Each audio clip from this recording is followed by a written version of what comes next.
Buenos días nuevamente y que Dios me lo bendiga. Hoy se siente algo especial en el culto.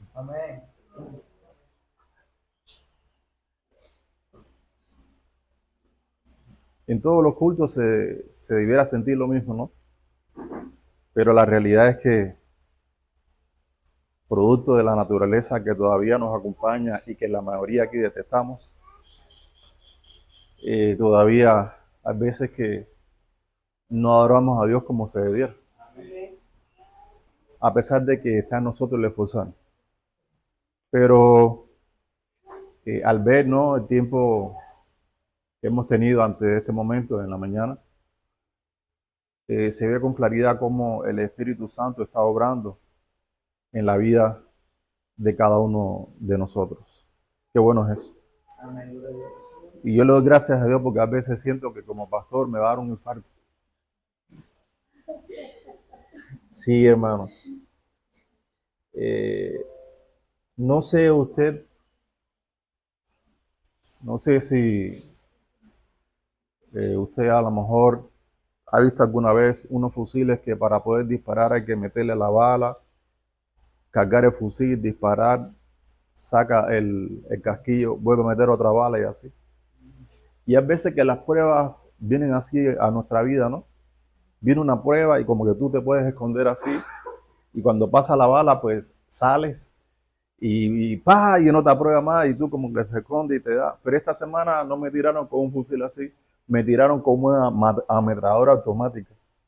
Salí de un lugar de una prueba y llegando a otro lugar ya estaba la prueba ahí. Y lo mismo en la escuela de mi niña, lo mismo en ciertos lugares, para no mencionarlo. Y era así de prueba en prueba.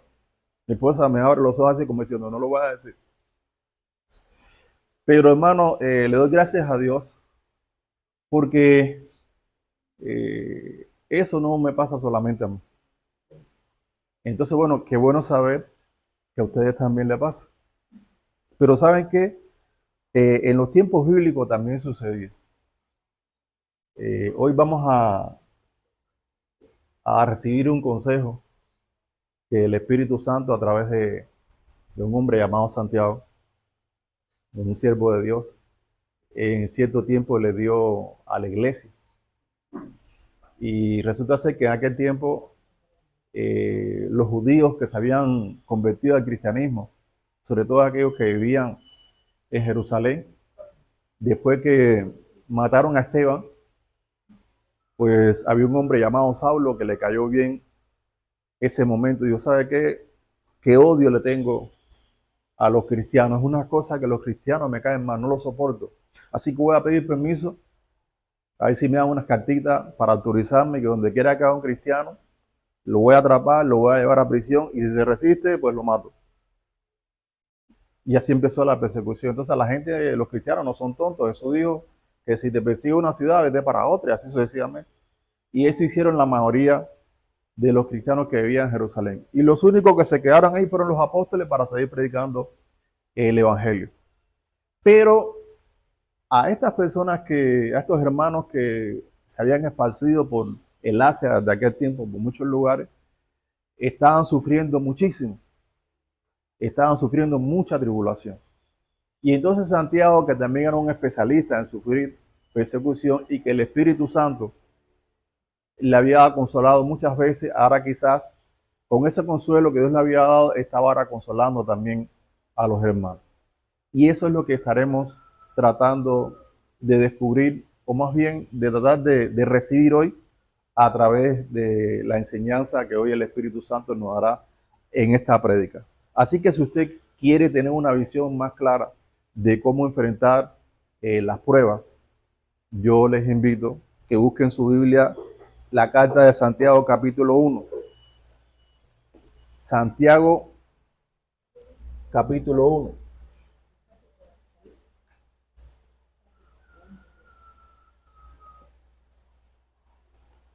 Y en la medida que lo van encontrando, si no se siente mal y la fuerza le da, Pues si es el enemigo, ya, ya se quedó ahí. Por lo menos el cuerpo ya no está. Ahora el espíritu no sabe dónde, pero ya el cuerpo no está ahí. Santiago capítulo 1 y estaremos leyendo el versículo 2 al 4.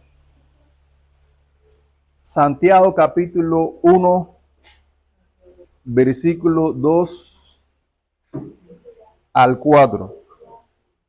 Leo el versículo 2, ustedes leen el 3 y todos juntos leemos el versículo 4.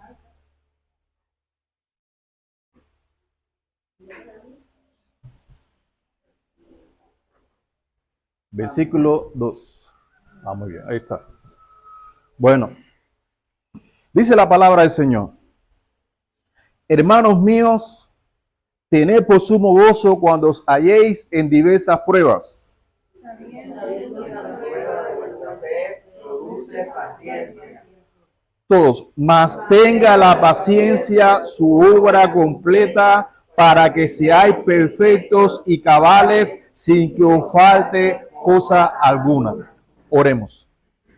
Padre nuestro que estás en los cielos, en este momento, Dios mío, invocamos tu nombre, teniendo la seguridad de que tu presencia está en este lugar y que tu Espíritu Santo que tú has enviado está aquí con nosotros y en nosotros para siempre, pero específicamente en este momento con el propósito y la tarea de seguir obrando en nuestras vidas, santificando nuestra alma, quitando toda impureza que impida que tu gloria se manifieste a través de nosotros, quitando todo aquello que impide, Dios mío, que tu luz fluya a través de nuestras vidas.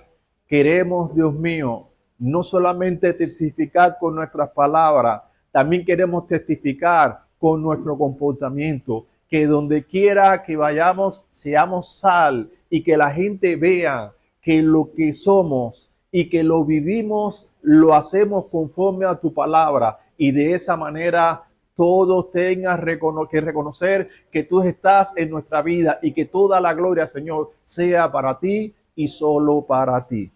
Por favor, Señor, habla a nuestras vidas, que tu Espíritu Santo, Señor, tome el control de nosotros y pueda ir derribando todo argumento, pueda derribar todo criterio que vaya en contra de tu verdad respecto al tema que estaremos tratando hoy, Señor, y sobre todo que tu Espíritu Santo logre poner en nosotros un sentir, Señor, el sentir de ser enseñables y estar dispuestos a cambiar para tu gloria. Señor, queremos deleitarnos escuchando tu voz. Yo soy imperfecto en comportamiento, pero tú en mí puedes hacer que mi incompetencia sea anulada con tu poder, con tu control y con el dominio propio que tú puedes poner en mí. En el nombre de Jesucristo, Padre, te pedimos que nos ayudes a predicar tu palabra y a escucharla. Confiando que estás respondiendo, te damos las gracias. Porque repito, Señor, te lo estamos pidiendo en el nombre de Jesucristo. No en cualquier nombre, en el nombre de Jesucristo, tu Hijo. Y por eso te damos gracias y te decimos, Señor, amén y amén. Bien, hermano, pueden sentarse.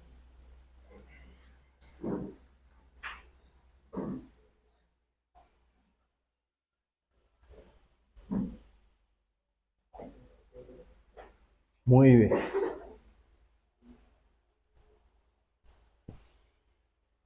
¿Qué nos enseña el Espíritu Santo con relación a las pruebas en esta porción bíblica que acabamos de leer? Bueno, primeramente, que tenemos que considerar las pruebas como un tiempo para gozarnos al máximo. Repito, el tiempo de tribulación, el tiempo de prueba, ese tiempo donde uno siente lo peor y se siente terrible, la Biblia enseña y el Espíritu Santo quiere que lo entendamos, que es el momento donde debemos buscar tener más gozo. Es cierto, hermano, que regocijarse en las pruebas no es algo natural. Lo más natural en cualquier ser humano es que si alguien le critica o alguien habla más de él, es que como que uno se enoje o uno se moleste. Si usted le llega la noticia de que un familiar tuvo un accidente, pues uno no siente en ese momento que uno tiene que gozarse. Es decir, en medio de las pruebas, en medio de las calamidades, pues lo natural del ser humano no es sonreír, no es ser feliz, sino todo lo contrario. O se deprime o se entristece, que son un extremo, o se enoja o se encoleriza o se aira. Ese es el otro extremo. Pero el centro, ¿cuál es? El gozo. Pero gozo extremo. Eso no es normal. Ahora, Dios quiere que entendamos que en medio de las pruebas, eso es lo que tenemos que buscar. Ahora, en este caso, Santiago, por inspiración del Espíritu Santo, que fue el que escribió esta carta, él manda a considerar la prueba como un tiempo donde es para eso. Es un tiempo que en lo primero que uno tiene que pensar es decir, ¿sabe qué? Yo voy a estar consciente y me voy a comprometer de que a partir de ahora, cada vez que haya un tiempo de prueba o de tribulación, que tenga que ser yo, enfrentar la prueba con sumo gozo. Eso era lo que Santiago le estaba escribiendo a través de una carta, lo estaba diciendo a través de una carta a los cristianos de aquel tiempo. Pero me imagino un padre que tiene los hijos en una prisión y a su esposa se la llevaron como esclavo, recibir de Santiago ese consejo. ¿Qué cosa pudiera decir? No, Santiago dice eso porque no está en mi lugar. Pero si él estuviera en mi lugar, él entendiera. No, Santiago dice que ¿por qué me enojo? Porque no se lo están haciendo a él, porque si se lo hicieran a él, entonces él entendiera. Y una de las primeras reacciones que nacían en el corazón de aquellos cristianos en aquel tiempo, que era rechazar eso. Cerrar su corazón a la verdad de que el gozo del Señor es nuestra fortaleza. Porque cuando el fruto del Espíritu ha sido amor, enojo, guerra, ¿es guerra o paz?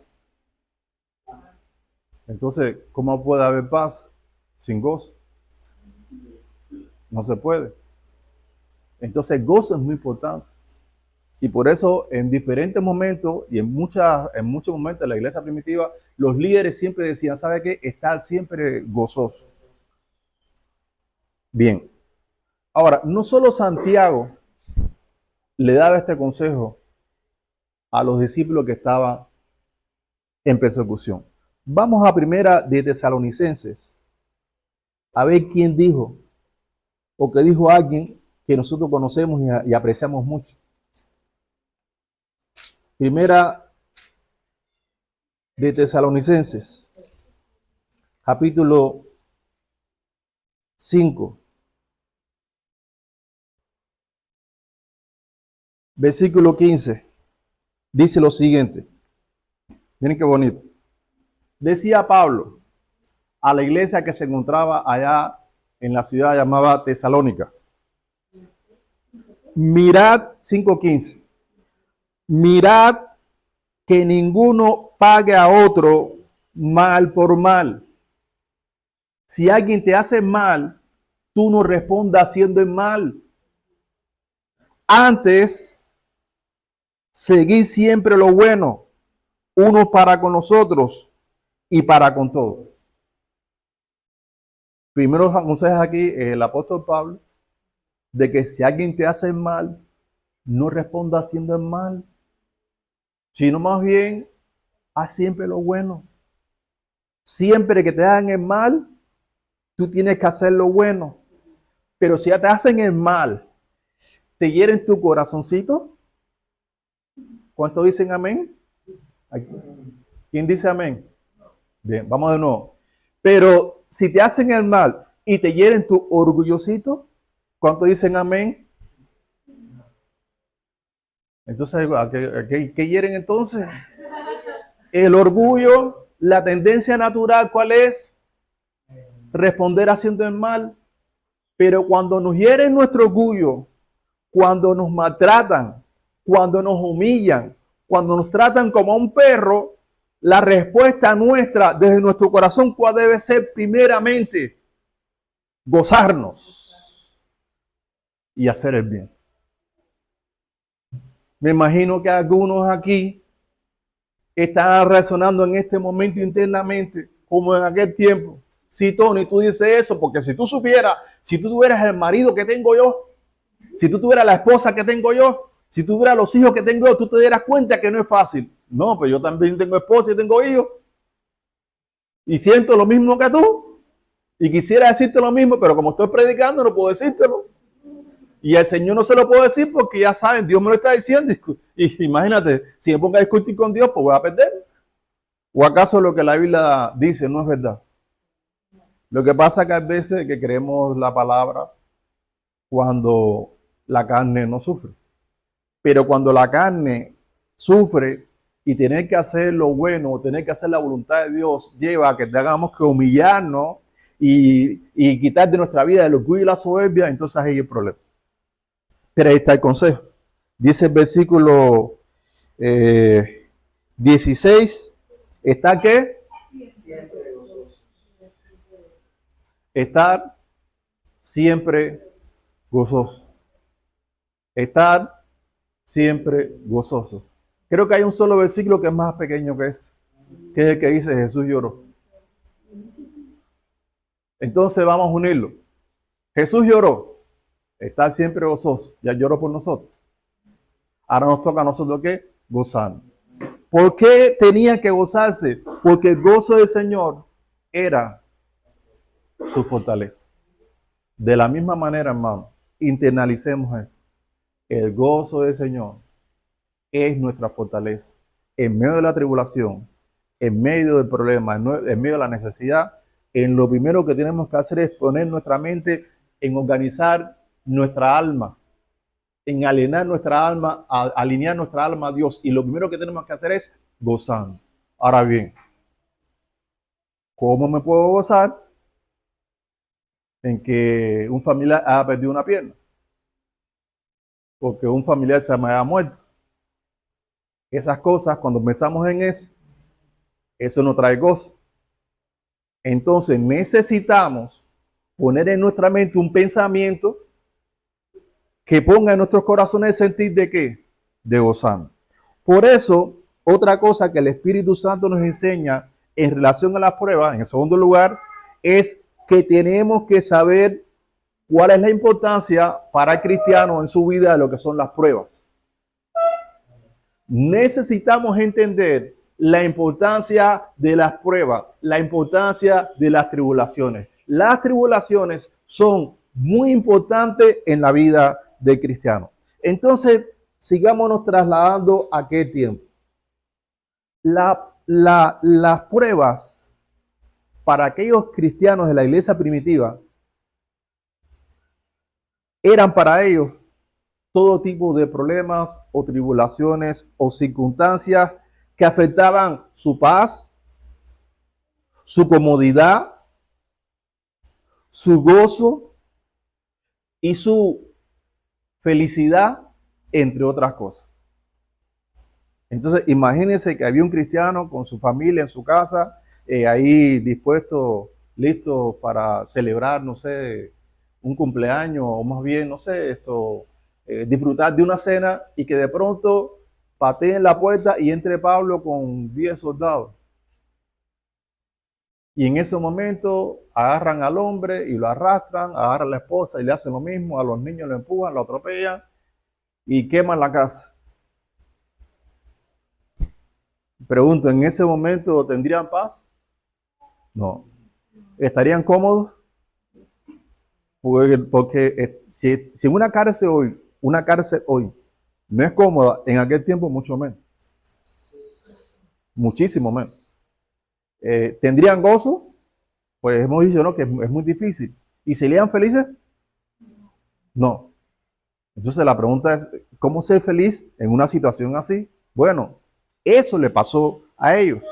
Ahora, las pruebas, remitiéndonos a lo que es el idioma griego, ¿qué significaba? Someter a examen la calidad de algo o de alguien. Someter a examen. Examinar. Comprobar la calidad de algo. ¿Qué es la calidad? La calidad equivale a decir como qué tan bueno está algo. ¿Cumplirá o no con las características que se requiere para cumplir cierta tarea o cierta misión? Entonces, podemos llegar a la conclusión, según esa definición, que en la iglesia primitiva, cuando la iglesia pasaba por una tribulación o persecución, ¿qué era lo que se probaba? La calidad de su fe. La calidad de su fe. ¿Qué es la fe? La fe, de manera simple, ¿qué es? Es creerle a Dios. Si Dios te habla y usted le cree, eso es fe. Así de sencillo. Solo que hay veces que el ser humano se engaña porque siente que tiene fe, pero en realidad no tiene ninguna fe. Y hoy vamos a estudiar con un poquito más de profundidad una cita bíblica que nos va a ayudar a ver de qué manera ellos podían descubrir si tenían una fe genuina o una fe falsa. Les invito a que busquemos ahí mismo en Santiago, vamos a regresar a Santiago, capítulo 2, versículo 14 al 26. Santiago capítulo 2, versículo 14 al 26. Y voy a ir leyendo las citas bíblicas y voy a ir explicando. Dice el versículo 14. ¿Estamos ahí? ¿Ya todos lo tienen? ¿Ya todos lo encontraron? Escuchen, hermano, los psicólogos, los espiritistas, los brujeros, dice que amigos mundanos no tienen consejo de cómo enfrentar un problema a la manera de Dios. Y menos te pueden dar el consejo de qué es la fe que usted necesita para poder estar firme en medio de una tribulación. Dice así, es decir, por tanto, escuchemos lo que el Señor nos está mostrando ahora. Dice así, versículo 14 hasta el 26.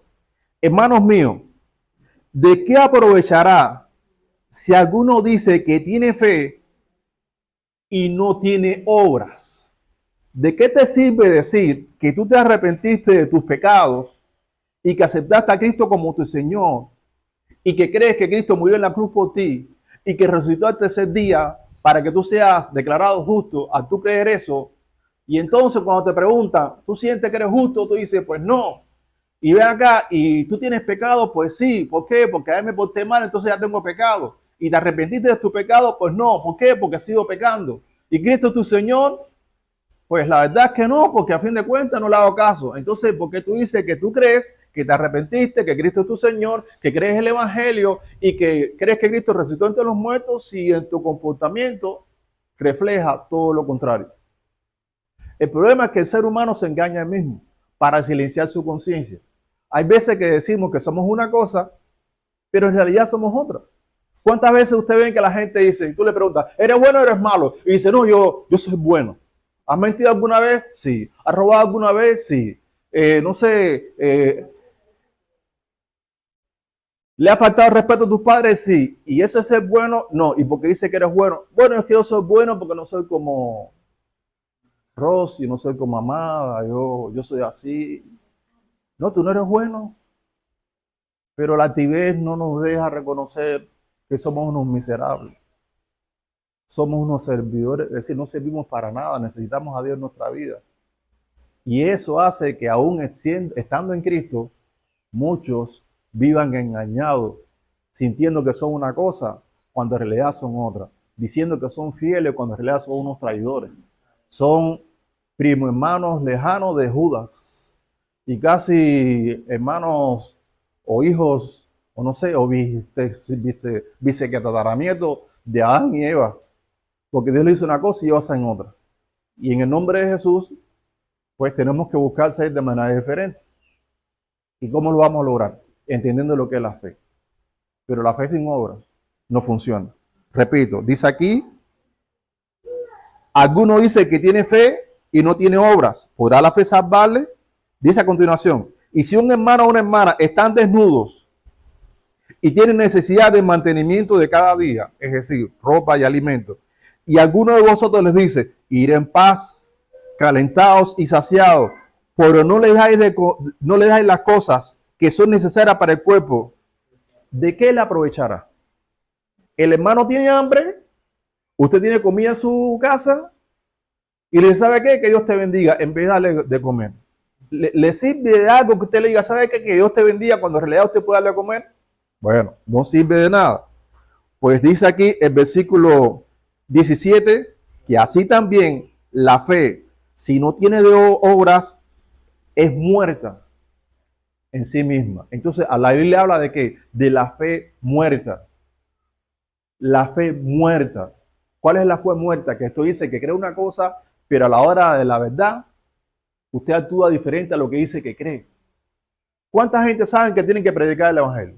A ver, ¿cuántos creemos que Cristo nos manda a predicar el Evangelio? Amén, amén, amén. ¿Cuántos creen que Cristo quiere que prediquemos el Evangelio? Amén. Ahora la pregunta es, si lo creemos, ¿por qué hay cristianos que no predican el Evangelio? Porque su fe es muerta. Él dice, bueno, dice Cristo que tienen que predicar el Evangelio, pero yo no creo que tengan que ser yo. Entonces hay que decírselo de manera personal. A ver, Antonio Ortiz Sánchez, una pregunta. Sí, dime. Usted, Cristo quiere que usted predique el Evangelio, ¿sí o no? Sí. ¿Y cuándo fue la última vez que predicaste? Hace 5 años atrás. Entonces usted no cree nada. Esa fe es muerta. Seguimos. 18. Pero alguno dirá, tú tienes fe y yo tengo obras. Muéstrame tu fe sin tus obras y yo te mostraré mi fe por mis obras. Y entonces aquí como que se repite lo mismo. Bueno, mira, ¿sabe qué? Tú dices que tú tienes fe. Sin embargo, yo no sé si tengo fe o no. Nada más mira mis obras. A ver, ¿en qué tú tienes fe? No, yo tengo fe en que tengo que ser discípulo. ¿Y cuántos discípulos tienes? Ninguno. Y tú, bueno, yo no sé si tengo fe o no, pero estoy discipulando a unas 15 personas más o menos. No sé si tengo fe o no. A ver, ¿qué más? No, yo creo que el Señor quiere que seamos discipulados por una persona. Ah, ok. ¿Y quién te está discipulando? No, Pepitín. ¿Y cuándo fue la última vez que lo viste? Hace 3 meses atrás. Ah, bueno. ¿Y tú? Bueno, no sé si yo tengo que ser discipulado por alguien por no, pero yo casi todos los días estoy metido en casa de Marvin ahí tratando de que me ayude y me enseñe a crecer. Pregunto, ¿a quién de los dos tiene fe? ¿El que dice o el que obra? El que obra. La fe es genuina, la fe que obra. Nadie puede decir que tiene fe si lo que dice no lo está viviendo, no lo está experimentando. Está autoengañado. Versículo 19. ¿Tú crees que Dios es uno? ¿Cuántos creen que Dios es uno? ¿Existe un solo Dios? ¿Nadie lo cree? Pues yo lo creo. Dice la Biblia, si tú crees, dice la Biblia, bien haces. También los demonios creen, ¿y qué? ¿Y qué? Es decir, los demonios creen en Dios. Y cuando escuchan el nombre de Dios, tiemblan. Pero miren qué dice a continuación. Es una pregunta interesante. Mas quiere saber, hombre vano. ¿Qué es un hombre vano? Es alguien que existe por gusto. Es decir, una persona que no tiene fe, de la que estamos hablando, existe por gusto. Dice, ¿más quiere saber, hombre vano, que la fe sin obra es muerta? ¿No fue justificado por las obras Abraham, nuestro padre, cuando ofreció a su hijo Isaac sobre el altar? ¿Por qué Abraham entregó a su hijo? Si él sabía que era el hijo de la promesa. Porque Abraham dijo, es la promesa. Si Dios tuvo poder para de un vientre muerto traer vida y que naciera mi hijo, pues tiene poder para cuando Dios lo degolle, resucitarlo de nuevo entre los muertos. Dios sabía que Isaac, pasara lo que pasara, de Isaac iba a haber otra descendencia. Lo sabía Abraham. Perdón, Abraham lo sabía. Y por eso que no tuvo miedo. Porque en la iglesia primitiva muchos no tenían miedo de predicar el evangelio y no le importara si lo mataran o no. O que mataran a su familia. Porque ellos sabían que más tarde o más temprano ya era un momento donde Cristo ¿qué? Iba a resucitar a los discípulos de él de entre los muertos. Por eso no tenían miedo ni tenían pena. Ellos sabían que tenían que vivir ¿para qué? Para la gloria de Dios. ¿Cuándo sabemos que tenemos que vivir para la gloria de Dios? Por lo tanto, cuando viven para la gloria de Dios, los demás no importa. No importa nuestra salud, no importa nuestra esposa, no importa el esposo, no importa los hijos, no importa nada. Aquí lo único que importa es que la gloria de Dios, escuchar a Dios y obedecerlo. Eso es lo único que importa. Ahora, una persona impía que no es cristiana escucha esto y dice, este tipo está loco. Y te denuncian la policía, no, este tipo es un abusador y la feminista, que tú te piensas, no. Es que la pregunta es, ¿qué es lo único importante aquí en el universo? Dios es lo único importante. Todo lo demás está sujeto a Él. Existimos ¿por qué? Porque Dios nos creó. ¿Para qué? ¿Para que seamos felices? No, para que vivamos para Él. Para que lo agrademos a Él. Y en nuestra relación con Él, entonces somos felices. Porque viene la tribulación, en medio de la tribulación, si Dios está contigo, ¿quién contra ti? Si Dios está contigo, ¿quién contra ti? Y si Dios es el que hace las cosas por ti, ¿qué no podrás hacer? Entonces aquí lo único importante es Dios. Dios garantiza que tu matrimonio esté bien si usted vive para Él. Dios garantiza que tu familia esté bien si todos viven para Él. Dios garantiza que las puertas que el diablo te quiere cerrar, Él las abra si tú vives para Él. Y cuando quieres abrir una puerta y Él te la cierra, es porque como tú estás viviendo para Él, Él sabe que entrar ahí no te conviene. Entonces, no hay vida más gloriosa que una vida de fe, donde Dios te habla y usted le cree. Seguimos. Versículo 22. ¿No ves que la fe actuó juntamente con sus obras y que la fe se perfeccionó por las obras? Es decir, el que tiene fe, se manifiesta esa fe por las obras. ¿Y qué hace Dios? Dios permite que a tu vida llegue una prueba mayor y te vuelva a probar. Yo recuerdo que al principio, cuando uno empieza, hay hermanos que empiezan en el cristianismo y pasa un hermano y no lo saluda y eso le sirve de tropiezo y hasta se van de la iglesia, se creen ir de la iglesia. Y ya pasan 5 años, 20 años y puede, es decir, los hermanos pueden pasar por tu lado, mentarte hasta tu familia que a usted ni le afecta. No, nada. Pero entonces a lo mejor, esto, ¿lo digo o no lo digo? No lo voy a decir, porque no me conviene. Pero entonces a lo mejor pasa el tiempo y no sé, digamos un discípulo empieza a hablar más de ti, un discípulo, y eso sí te afecta. ¿Ves?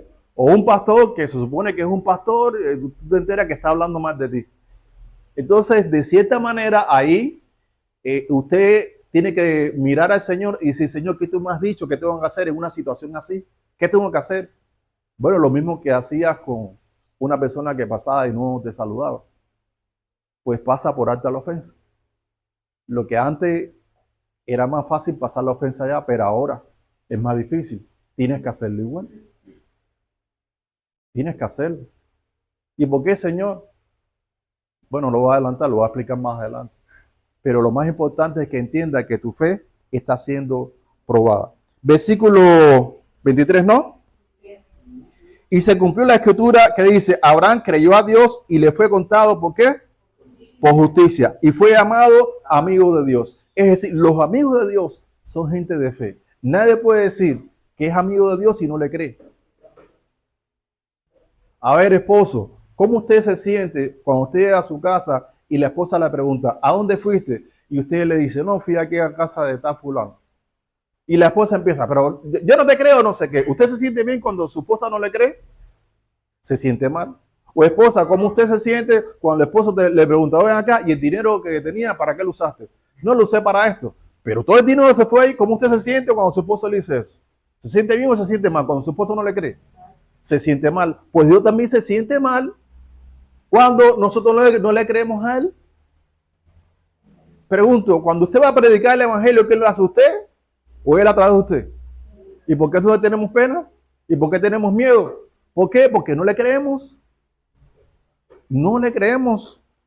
Entonces, si queremos ser amigos de Dios, tenemos que creerle a todo lo que nos enseña a través de su palabra. Recuerden lo que la Biblia dice y lo que la Biblia habla, nada más hay que creerle. Seguimos. Versículo 24.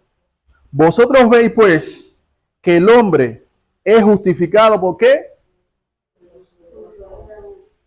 Y no solamente por la fe. El que tenga oído para ir, oiga. Hermano, la Biblia dice que nada más solamente somos salvos por fe. Pero es lo que está diciendo Santiago. No, Santiago no está diciendo eso. Santiago lo que está diciendo es que somos salvos por obra. No, lee bien. Dice aquí, vosotros veis pues que el hombre es justificado por las obras, y esa parte, y no solamente por la fe. La fe sola, si no es confirmada por las obras, no sirve. Es una fe muerta. Y ahora impacta, miren esto que sí está tremendo, está glorioso. Dice el versículo 25. Ah, no, ese todavía no es, ese no es todavía. 25. Así también Rahab la ramera no fue justificada por obras cuando recibió a los mensajeros y los envió por otro camino. Quisiera explicar esto, pero si no, nunca termino la prédica. Pero después que terminemos, si quieren que se lo explique, se acerca, yo se lo cuento. Vamos al último versículo que quiero tratar aquí ahora, que este es bueno. Dice así, 26. Porque como el cuerpo sin qué, es decir, lo que mantiene vivo a este cuerpo físico es el hombre interior, es el espíritu que está dentro. En cuanto Dios dice, ¿sabe qué? Espíritu, a mí, que el espíritu sale, el cuerpo mismo que se queda. Así que usted trate de estar al tanto de cuándo va a dar ese momento para que cuando usted salga de su cuerpo se quede ahí bonito. Porque si cuando el espíritu sale de su cuerpo, te agarran con la lengua afuera, así te vas a quedar. Si tienes el ojo visco, así te vas a quedar. Así que arréglese, porque así se va a quedar.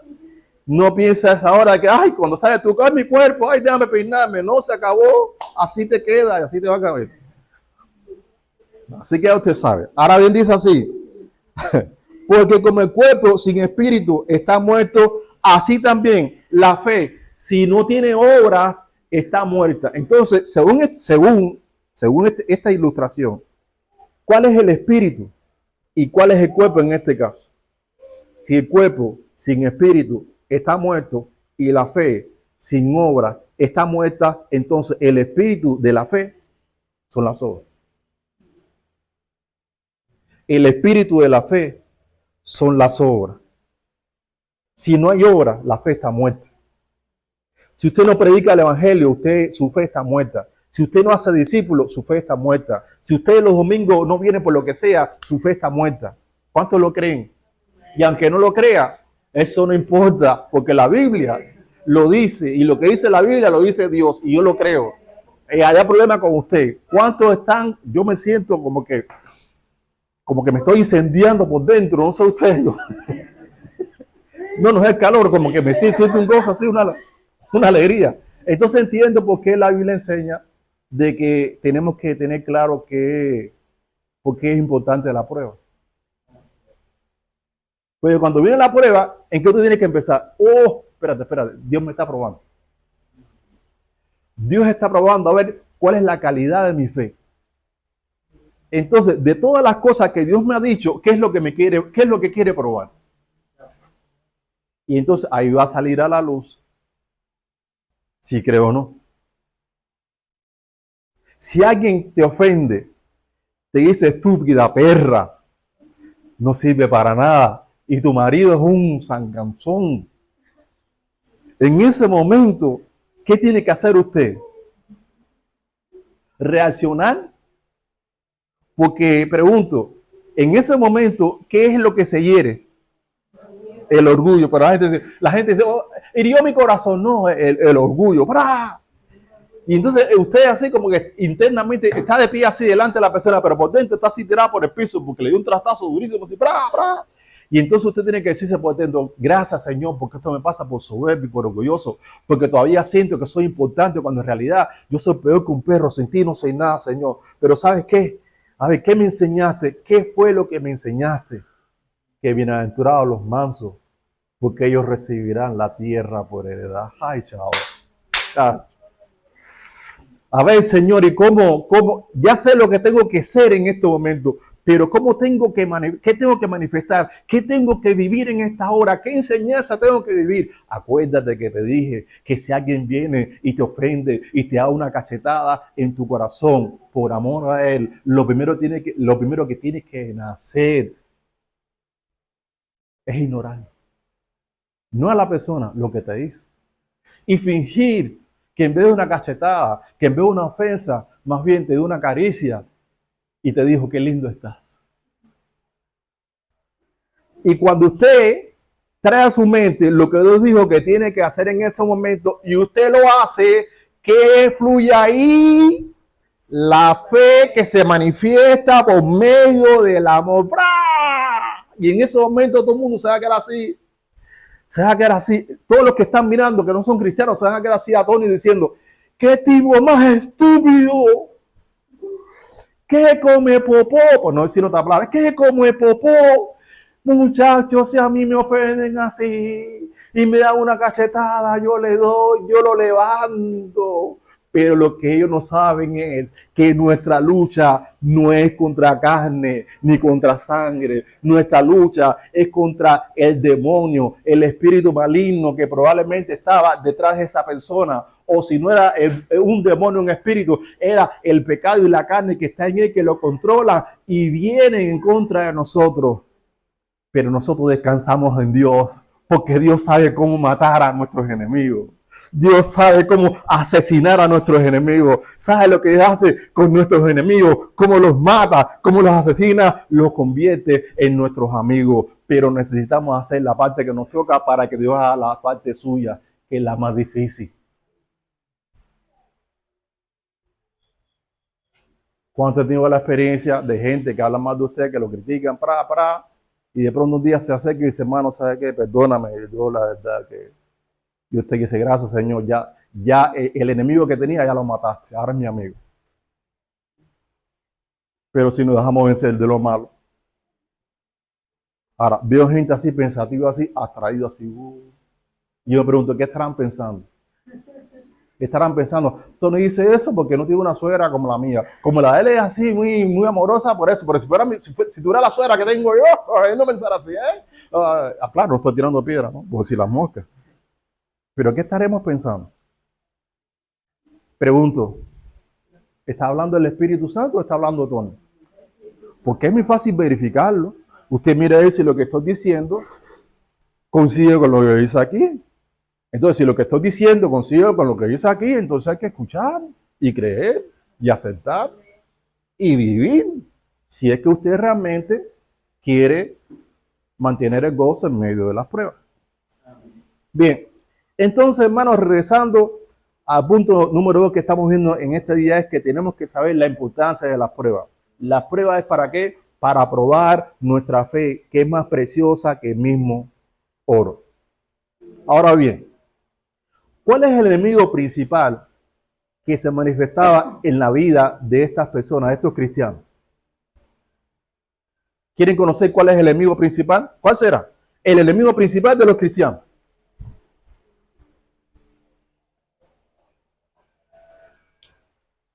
Algunos dirán, el vecino, la suegra, no, la circunstancia, el elefante, el gato. No, vamos a ver qué es lo que dice la palabra.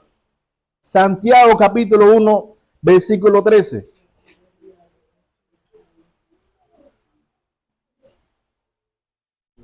Dice Santiago, cuando alguno es tentado, cuando alguno es invitado a hacer el mal, cuando uno es como que arrastrado a hacer lo incorrecto, no diga que es tentado de parte de Dios, porque Dios no puede ser tentado por el mal, ni él tienta a nadie. Usted puede tratar de tentar a Dios para que Dios cometa un pecado. Escuche esto. Y eso nunca va a suceder. En serio, me encanta el carácter de Dios. Una de las cualidades que tiene Dios es que es imposible, es infinitamente imposible que pueda hacer algo malo. Por eso cuando Cristo vino a morir por nosotros, era seguro que iba a triunfar. Porque Cristo tiene carácter de ¿quién? De Dios. Ahora, ¿en cuántas cosas Cristo fue tentado? Ahora, a ver, varones, cuando usted va caminando así por la calle y pasa a chancha la gambá con el short corto y la pechuga afuera, ¿qué usted siente? No me responda, nada más piénselo. ¿Se acuerdan? Nada más no lo piense mucho. Bueno, Cristo venía acá. Un hermano se empezó a reír, como dice, hermano, ¿por qué me eres tropiezo? No piensen en eso, hermano, no piensen en eso. Cristo iba caminando así y pasaba chencha la gambá, ¿y qué usted cree que Cristo sentía? Nada. Nada. A ver, ¿cómo ustedes se sentirían si alguien hace así y le escupe su cara, así en el ojo? ¡Pra! Dígame, ¿qué usted sentiría? Alguien diría, ya tú ni empezó con sus cochinadas. ¿Pero por qué? Si la Biblia dice que es más santa que todos nosotros, que a Cristo le escupieron la cara. Ahora, necesitamos entender, porque pregunto, ¿cuántos están llamados a ser como Jesús? Entonces, usted tiene que estar preparado, porque si a Cristo le escupieron la cara, es muy probablemente que usted también. Ahora, si me escupen la cara, ¿qué voy a sentir? Bueno, eso que vamos a sentir, Cristo nunca lo sintió. ¿Por qué? Porque no puede ser sentado a hacer lo malo. Sí, lo puede intentar, pero no le afecta. Ahora, ¿por qué a nosotros sí nos afecta? Vamos a ver por qué. Versículo 14. Sino que cada uno es tentado cuando de su propia concupiscencia es atraído y seducido. ¿Qué significa palabra concupiscencia? Anótelo ahí y grábelo. Los malos deseos. Los deseos pecaminosos. Dice la Biblia que los que son de Cristo han crucificado a la carne con sus pasiones y deseos. ¿Qué es crucificar la carne con las pasiones y deseos? La carne es como, aclaro, si estuviera en una cruz así, la carne aquí y a la derecha la carne está crucificada ya las pasiones y el otro ya está crucificado los deseos. ¿Se acuerdan cuando Cristo fue crucificado que un malhechor estaba de un lado y el otro estaba del otro? Bueno, en vez de Cristo está la carne y en vez de un malhechor del otro, por una parte están las pasiones y por otra parte los deseos de la carne. Sufriendo. Cuando caemos en tentación de querer practicar un pecado que no queremos practicar, ¿cuánto sufrimos? Me imagino que la hermana respondió por todos. Bueno, vamos a aclarar algo. Nosotros no sufrimos. Sufre la carne porque nosotros no somos la carne. Si a usted lo crucifican, ¿qué usted siente? Cosquilla. Felicidad o dolor, angustia y sufrimiento. Cuando no practicamos el pecado que la carne quiere, ella sufre. ella sufre. Entonces, ¿qué pasa? Que en medio de la prueba, la carne dice, estoy aquí. Y te pone el deseo de qué? De hacer lo contrario a lo que Cristo te enseñó. De hacer lo contrario a lo que Cristo dio. Entonces, en cuanto venga la prueba, entonces, aparte que sabes que tienes que gozarte, tú tienes que pensar, bueno, a ver, ¿qué es lo que la carne quiere que yo haga en este momento? Y por supuesto, no hacerlo. Dice el versículo 15. Y entonces la concupiscencia, es decir, los malos deseos, después que ha concebido, ¿qué es concebir? Que el deseo viene y usted lo satisface. Cuando usted satisface ese deseo, ¿qué dice la Biblia que pasa? Da a luz, ¿qué cosa? El pecado. Estamos hablando de una práctica. ¿Ve? Viene el deseo y usted decide practicar el pecado. Y el pecado, siendo consumado, ¿qué hace? Da luz a la muerte. Hermano, pero yo he pecado muchísimas veces y no he muerto. Ajá. ¿Eso crees tú? Porque pregunto, si tú tienes la mirada en la vecina y te gusta la vecina, ¿qué va a venir aquí? ¿De estar con quién? Y entonces de pronto empiezas a hablar con tu esposa. Y cuando empiezas a hablar con tu esposa, miras a tu esposa, pero en tu corazón, ¿quién está? La vecina. Y entonces sales a pasear con tu esposa y de pronto ves a la vecina y ¿qué sientes? Sientes la vecina. Y entonces te acuestas a dormir en la noche y tienes que darle cariñito a tu esposa. ¿Y en qué piensas? ¿Y eso es vida o eso es muerte? Se está contaminando el alma. Porque estás pensando en algo que no tienes que pensar. Estás deseando algo que no tienes que desear. Hermano, es que es una cosa que miro a la vecina y sí, pero es normal, es bonita, pero ponle límite a tus pensamientos. Ponle límite a lo que tú deseas. Mírala y di, Señor, qué hermosa es mi vecina, muy hermosa, bendícela, pero trátala como vecina, no vaya más allá. Trátala como lo que es una vecina. Entonces, Señor, ¿cómo se trata una vecina? Y trátala como la vecina. Nunca ha sido malo sentir atracción por una persona. Eso nunca ha sido malo. Lo malo es codiciar lo que no es tuyo. Si no es para ti, no esté planeado de ver de qué manera tú lo conquistas para ti. No, trátalo. Está bonita, está bien, trátala como se debe, pero no te pases. Y aunque no te pases por afuera, tampoco te pases por dentro, porque el hombre mira lo externo, pero Dios mira el corazón. Y así también Dios prueba. Recuerden que si viene una situación y yo no actúo, pero me airo por dentro, ¿qué dice Dios?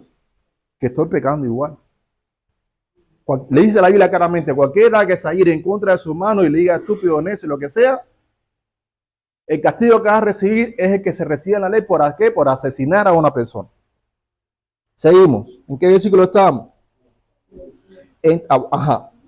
Y ahí termina. Ahí terminamos lo que quería explicar. Entonces, hermanos, el enemigo principal en medio de una prueba no es Satanás. Porque Satanás no te puede controlar. Satanás nada más te dice, si él sabe que tú tienes problemas, por ejemplo, con gastar el dinero, la mana pasa por una ferretería y le gusta, no sé, los calderos, y Satanás nada más le dice, oye, mira qué caldero más bonito. Y ella mira, y cuando mira, ¿qué pasa con la carne? Y entonces viene el deseo. Y Satanás dice, ya cumplí. Satanás nada más te hace la invitación a hacer lo malo. ¿Se acuerdan lo que le dijo a Eva? Eva, mira, Dios te mintió. Lo que pasa es que Él sabe que el día que tú comas, tus ojos serán abiertos y vas a poder ser como Dios, que conoce bien y el mal. ¿Y qué pasó con Eva? Le creyó. Entonces, ¿qué pasa cuando le creemos al hombre, a Satanás al mundo, a la carne y no a Dios. Cedemos a la carne. Es que Tony, él cree que es mi dueño. ¿Quién es Tony para estarme preguntando de mi vida? Estuve en una iglesia donde una persona decía, no me lo decía directamente, pero ya sabe cómo es el chisme, ¿no? Uno se entera. Decía, pero ¿quién es él para meterse en la vida de las personas? Y yo le voy a responder a ustedes y a esas personas. Pues yo soy un pecador que a Dios se le ocurrió a salvarme por su misericordia, porque no vio nada bueno en mí. Él quiso y punto. Y me separó de las tinieblas a la luz y me ayudó a crecer espiritualmente para hacer de mí un líder espiritual. Y la función de los líderes espirituales, ¿qué cosa es? Pues predicar el evangelio y hablarle la verdad a la gente para que al obedecerla sean santificados. El problema es que decir la verdad y hablar la verdad trae enemigos. ¿Por qué? Porque la persona que quiere vivir en la carne, cuando usted le habla la verdad y va en contra de lo que la carne quiere, la carne dice, ataca al negro. ¿Qué se piensa él? Entonces, es muy importante que usted entienda que si usted quiere vivir piadosamente, ¿y quién es la persona piadosa? La persona piadosa es la que busca agradar a Dios y ser de bendición para los demás conforme a la verdad de Dios. Si usted quiere vivir así, escuche bien, va a padecer persecución. Pero que no importe, usted nada más entrénese para que en medio de la tribulación, usted recuerde lo que Dios está hablando y gócese. Recuerde que el día en que más gozo usted debe tener no es el día en que nace su hijo. El día en que más gozo tenemos que tener no es el día en que usted se casa. Porque pregunto, ¿qué hijo trae felicidad?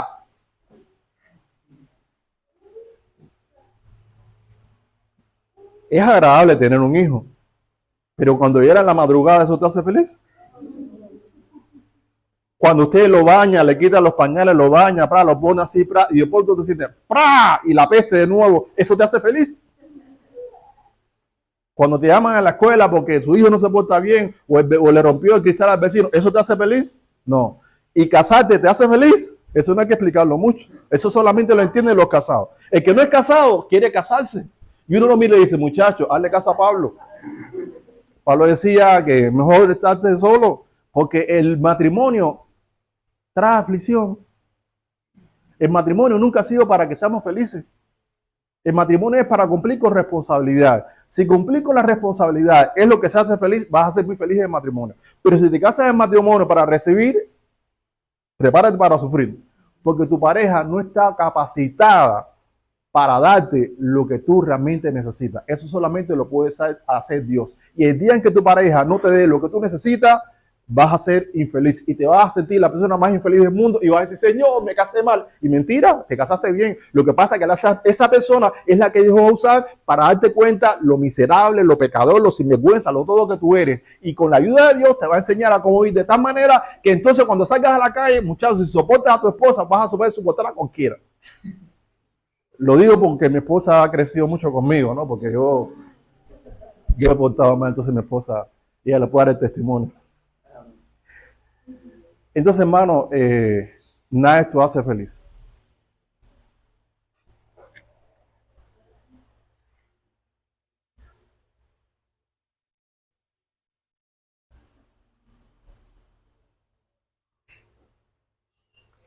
¿Qué pasa si uno no pasa la prueba? ¿Qué pasa si cuando viene la tentación, usted no logra vencer eso? Satanás dice, ya lo atrapé. Ya lo atrapé. Demonios. Mira, este hombre tiene un problema. Tiene un problema. Cada vez que pasa fulana, le tira piropo porque no puede aguantarse. Así que tarden siempre que todos los días esa fulana pase por aquí. O si no, traen alguna parecida. Y ese fue el ejemplo que me vino a la cabeza. porque me vino uno, pero no lo voy a decir porque es alguien conocido. Y el púlpito no es para hablar de la gente. Pero Satanás permite que a tu día llegue tentación y él te observa, y los demonios también. Y cuando él ve que ante una circunstancia, usted en vez de pasar la prueba, su fe no le da, dice, por aquí, y aquí lo vamos a tratar. Aquí lo vamos a trabar, como dicen algunos. Aquí lo vamos a mantener. Un ejemplo, caballero. Por ejemplo, este es mío, se lo voy a decir. En la secundaria, un día yo iba caminando con mi mejor amigo de la infancia, Armandito, y le gritan a Armando, Celeste. Y me dice Armando, oye, Duty, te están diciendo Celeste. Y yo me viro y le digo, más Celeste tú. Y los chamacos dijeron, mira, se enojó. Duty, Celeste. Y yo me enojaba así, porque me caía mal que me dijeran Celeste. Celeste viene de celestial, de cielo. Pero yo, para mí, Celeste en aquel tiempo, así como tú estás ahora, ¿y qué significa Celeste? Pues yo qué sé, yo me sentía enojado. Y entonces yo iba caminando así, y tú ya escuchabas que decía, 1, 2 y 3, y tú así en los dormitorios, Duty, Celeste, y yo, le metaba a toda la familia, y cogí un palo y subía, no sé qué me dieron. Y entonces, Amando me decía, ese Amando es sinvergüenza, ¿no? Me decía, Duty, mira, déjalos tranquilos. Si te dicen Celeste, no. Si te dicen Duty, Celeste, y me decía así en mi cara, y le decía, no voy a decir Celeste, monto una cachada así.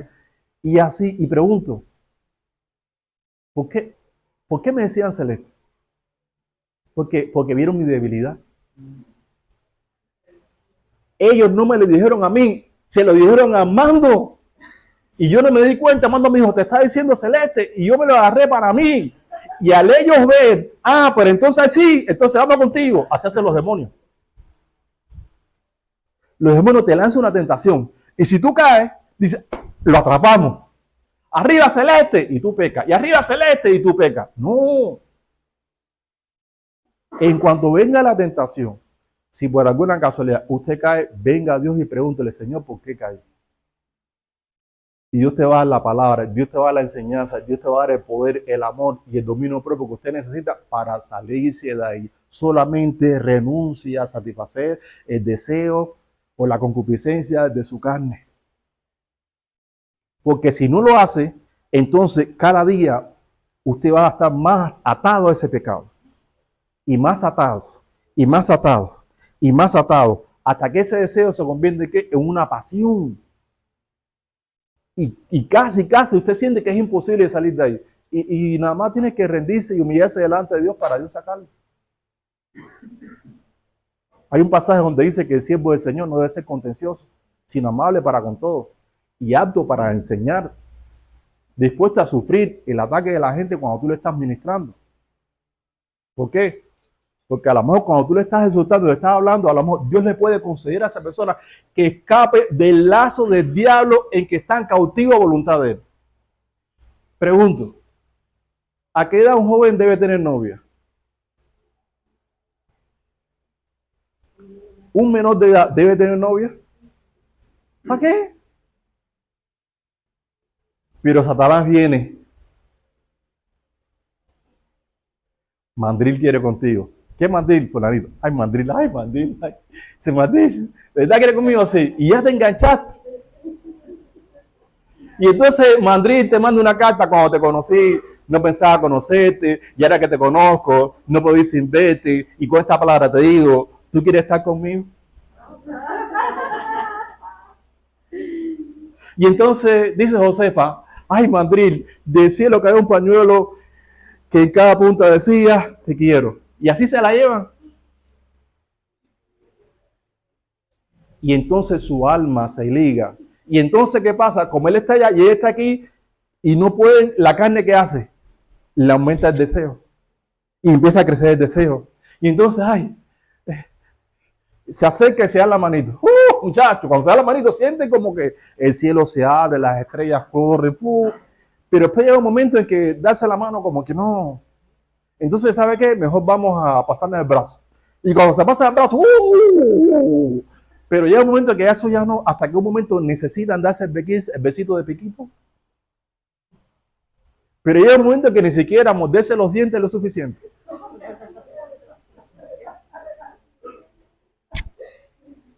Entonces quieren irse ¿dónde? De la casa. Vámonos de la casa, ¿quieres irme? Oye, si tienes 3 años, quiero irme de la casa, quiero ser independiente. Bueno, está bien, vete de la casa.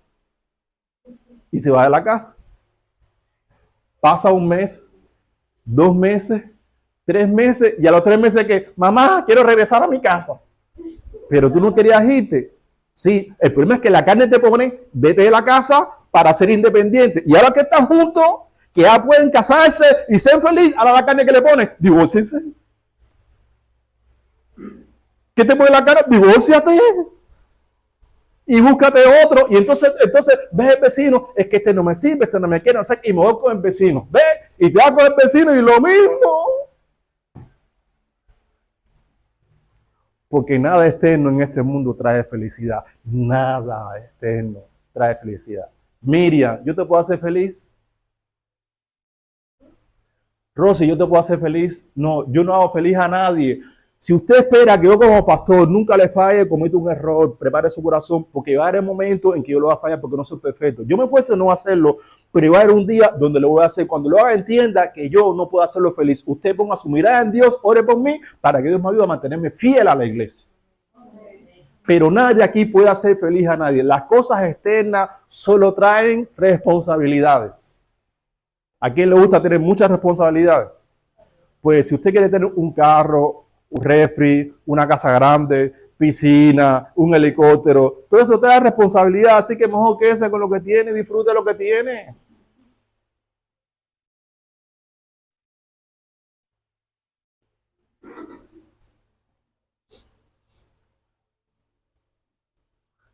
Bien, la señal de haber pasado la prueba es la manifestación de la paciencia.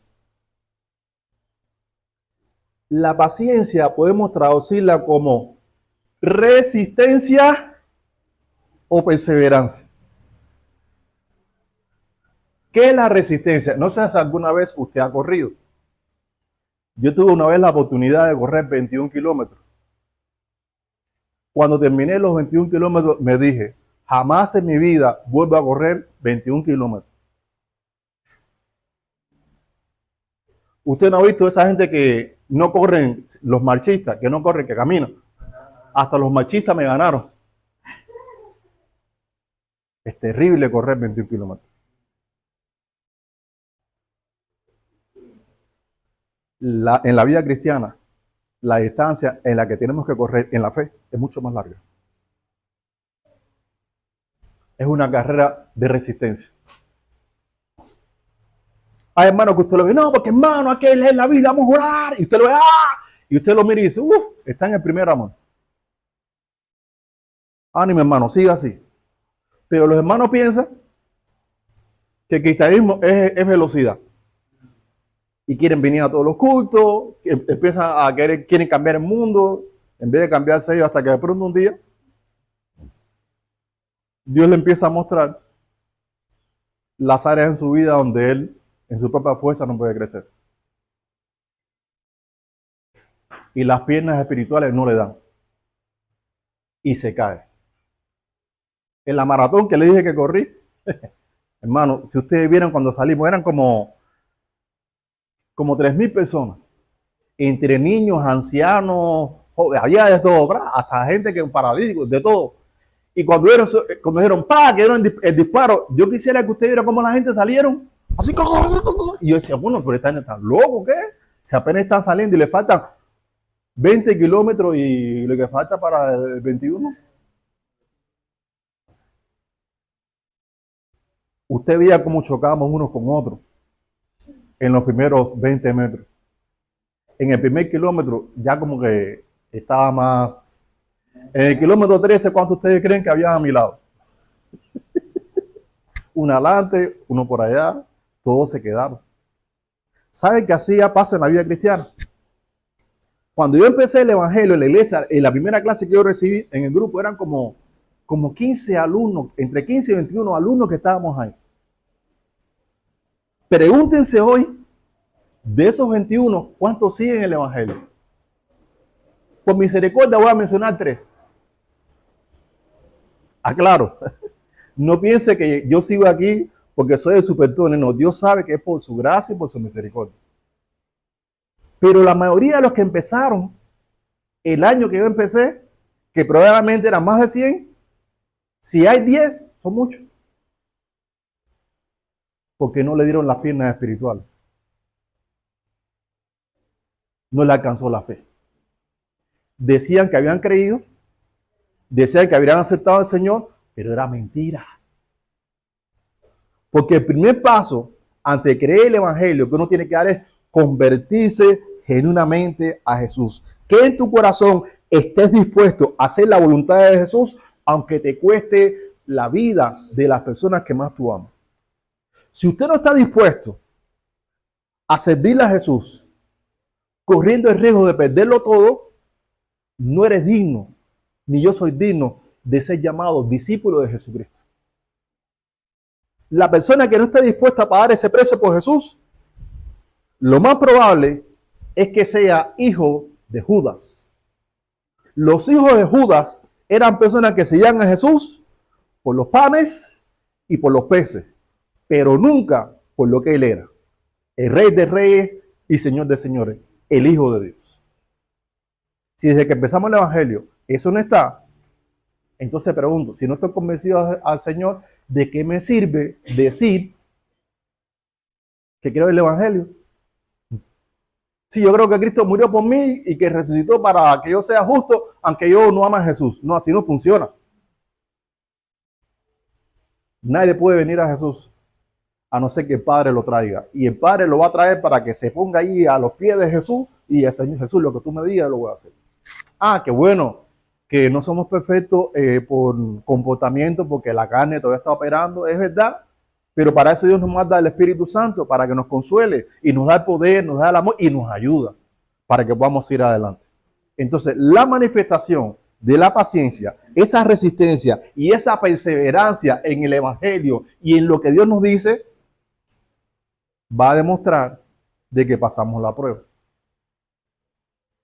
Jesús dijo, el que oye mis palabras, el que permanece en mis palabras, dijo entonces Jesús a los judíos que habían creído en él, si ustedes permanecen en mi palabra, serán verdaderamente mis discípulos. Entonces, permanecer en la palabra de Jesús solo lo pueden hacer los verdaderos discípulos. ¿Por qué? Porque son los que tienen fe. La fe que se manifiesta a través de las obras. Las pruebas eran el campo de entrenamiento donde aprendían a ser pacientes, a resistir y a perseverar. Las pruebas de un discípulo, ¿cuándo empiezan? Cuando Dios la permite. Las pruebas no empiezan cuando Satanás quiere, no, cuando Dios la permite. ¿Y terminan cuándo? ¿Y para qué son las pruebas? Para probarnos, pero por encima de eso, para fortalecernos.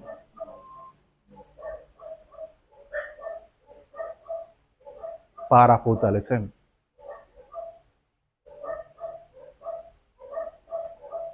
La próxima semana, antes de entrar aquí, vamos a echar una competencia.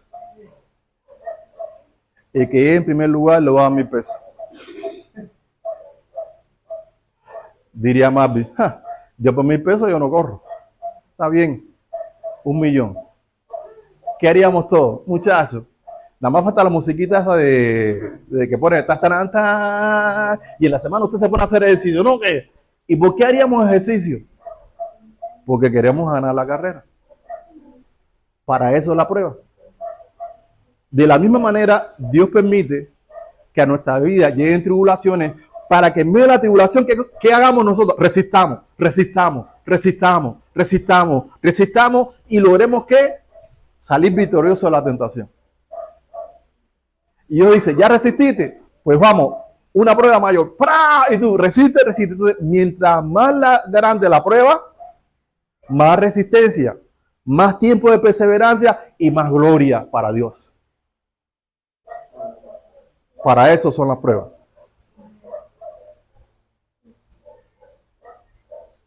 Después de pasar la prueba, el creyente entonces podía apreciar los beneficios que obtenía. Segunda de Corintios capítulo 12, versículo 7.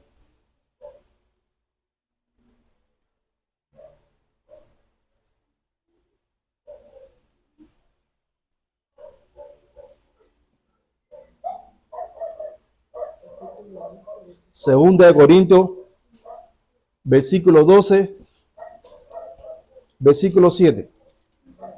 Perdón, capítulo 12, versículo 7. Dice así: y para que la grandeza de las revelaciones no me saltase desmedidamente, me fue dado un aguijón en mi carne. Vamos a ver cuál era el aguijón. ¿Un mensajero de quién? ¿Quiénes son los mensajeros de Dios? ¿Y quiénes son los mensajeros de Satanás? Los demonios. Por lo tanto, y para que la grandeza de las revelaciones no me saltase desmedidamente, me fue dado un aguijón en la carne, un demonio que me ofrece para que no me enaltezca sobremanera. Respecto a lo cual 3 veces le he rogado al Señor que lo quite de mí. Señor, quítame esto, quítame esto. Y me ha dicho: bástate mi gracia, porque mi poder se perfecciona en la debilidad. Cuando viene la prueba y viene la tentación y tú dices: Señor, soy débil, Señor, no puedo, Señor, no sé. Ahí es donde mi poder se perfecciona. Por tanto, decía Pablo, por tanto, de buena gana me gloriaré más bien en mis debilidades, para que repose sobre mí el poder de Cristo. Es una necedad gloriarse en las áreas de nuestra vida donde uno se siente fuerte. Cuando usted ve un hermano que dice: no, hermano, porque esta semana fui, hice no sé qué, usted dice: ay, mira cómo le roba la gloria a Dios. Donde tenemos que gloriarnos en las áreas donde somos débiles y no estamos pecando. Pregunto: ¿por qué? Porque en esa área donde somos débiles y no estamos pecando, ¿quién está obrando ahí? Y si en esa área que somos débiles no estamos pecando, y cada vez en esa área la prueba más grande y la prueba más grande y la prueba más grande y la prueba más grande, y nosotros en esa área seguimos siendo débiles, pero no caemos, pregunto: ¿por qué no caemos? Porque aunque la prueba es grande y la tribulación es grande, el poder de Dios, el amor de Dios y el dominio propio que Dios da, que nos sostiene, es más grande que esa prueba. El que tiene oído para ello, oiga. Pero para eso se necesita escuchar a Dios, ser enseñado por Dios. La próxima semana vamos a hablar de la conciencia débil. Porque esta semana a varios hermanos me lo restregaron por el piso Satanás con eso. ¿Qué es la conciencia débil? ¿Se puede tomar vino o no se puede tomar vino? Nadie responde.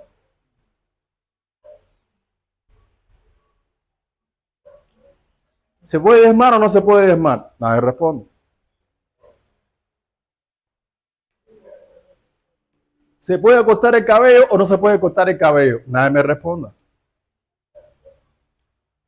¿Hay que guardar el sábado o no hay que guardar el sábado? Nadie me responda. Si no conocemos la verdad de Dios, puede venir Satanás, y si nuestra conciencia está débil porque está mal informada,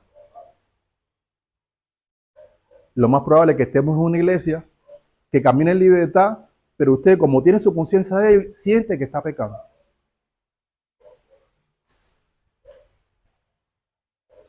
¿Se puede bailar o no se puede bailar? ¿Qué dice la Biblia de eso? En serio, hermano, este es el problema del legalismo versus gracia. Los legalistas siguen insistiendo que lo que te salva es cómo tú te comportas. Y en parte es verdad, porque tu fe tiene que estar respaldada por las obras.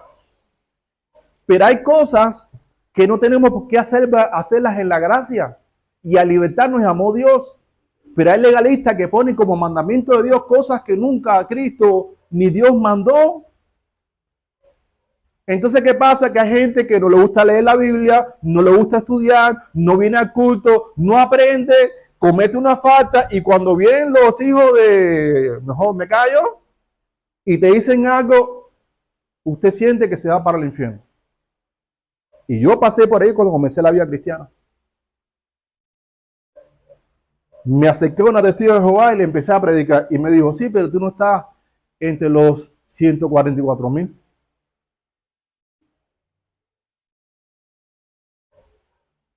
Tú no eres judío. Y yo dije, no, pues me voy para el infierno. Y fui a mi iglesia y empecé a buscar algún libro, un libro que hablara de eso y no encontré ninguno. Y yo estaba en la iglesia y yo decía, oye, ¿y será verdad que esta es la verdad? Pero curiosamente el Espíritu Santo me llevó a leer el texto dentro del contexto. Y esos 144,000 sí eran de las 12 tribus de Israel, pero dice que eran hombres que nunca habían estado con ninguna mujer. Hombres que en su vida habían tenido sexo. Entonces, no solamente no estaba entre los 144,000, sino que yo. Entonces, mientras más leía, me sentía peor, pero seguí leyendo y dice, pero también vi una gran multitud delante del trono de todo pueblo, de toda nación, de toda la etnia. Y yo dije, ahí estoy yo. Entonces, Dios me enseñó a cómo eliminar mi conciencia débil. La conciencia buena es la conciencia que está bien informada. Satanás ataca principalmente ataca a todo el mundo, pero se deleita, se da un banquete con los de débil conciencia. Porque la mayoría de la gente que tiene débil conciencia se van para el infierno, porque siente que hacer obra es lo que te salva. La próxima semana, por favor, que no falte a nadie, porque es un tema muy importante. Esta enseñanza que estoy hablando ahora, yo le iba a enseñar hoy, pero le dije a mi esposa, yo siento que no, yo no puedo predicar esto. Porque es tan extenso el tema y es tan complicado que Dios tiene que darte la facilidad de palabra y la manera de darle una forma que usted lo pueda entender. Ya esta prédica lleva como 1 hora y 20 minutos. Falta más o menos como unos 20 minutos más. Entonces, imagínate ese tema, si no lo estudiamos bien, nos pasamos aquí 3 horas. Entonces, hay que estructurarlo bien, sacar lo más importante y la próxima semana, si Dios así lo quiere, pues le enseñamos. Bien. Entonces, hermanos, ya hemos visto varias cosas que podemos ver que pasa en medio de la prueba. Cuando venga la prueba, ya entendemos que en medio de la tribulación tenemos que gozarnos. Pero para gozarnos no podemos poner la mira en lo que nos está pasando, sino para qué la prueba. Pregunto, ¿quién la permite? Con un propósito. Ahí tiene que estar la mirada. Entonces, cuando usted ponga la mirada en que Dios fue el que está permitiendo eso, usted lo mira y dice, papito, es verdad que tú eres tremendo. Aunque usted se sienta triste, usted ahí ríase, gócese de donde no puede, que el Espíritu Santo va a poner la otra parte. Cuando usted recuerde para qué la prueba. Aclaro, no piense que yo estoy diciendo que esto es fácil. Esto no es fácil. Realmente es imposible. Por eso necesitamos estar guiados siempre por el Espíritu Santo, para que cuando llegue el momento no hacer esto en nuestra fuerza, sino dependiendo de Él. Y el último punto, ¿qué nos enseña el Espíritu Santo con relación a las pruebas? Pues que tenemos que conocer cuál es el propósito final de la prueba, es decir, a dónde vamos a llegar con la prueba. El fin de la prueba era que llegasen a ser perfectos y cabales. Versículo 4 de Santiago 1.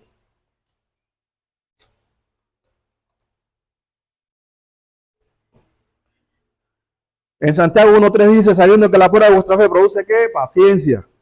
Mas tenga la paciencia y su obra completa para que seáis ¿qué? ¿Y qué más? Y cabales, sin que os falte alguna cosa. Vamos a tratar de escuchar bien al Espíritu Santo para que nos enseñe qué significa, qué implica esto.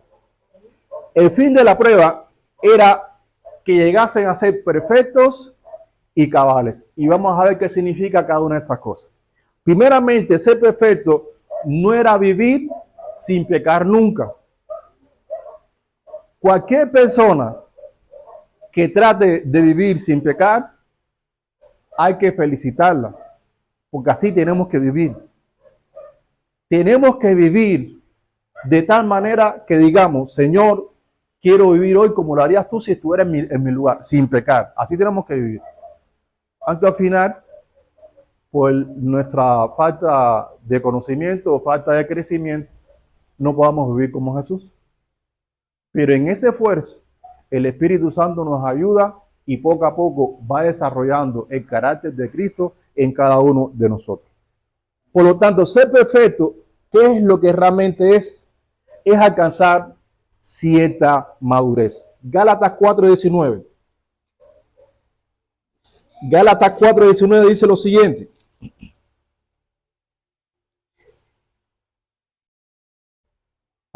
Dice, hijitos míos, por quienes vuelvo a sufrir dolores de parto hasta que Cristo, ¿qué? Créame, hermano, ya entiendo qué significa dolores de parto. No tienen idea del sufrimiento que causa tratar con la ayuda del Espíritu Santo de ayudar a que los hermanos desarrollen el carácter de Cristo.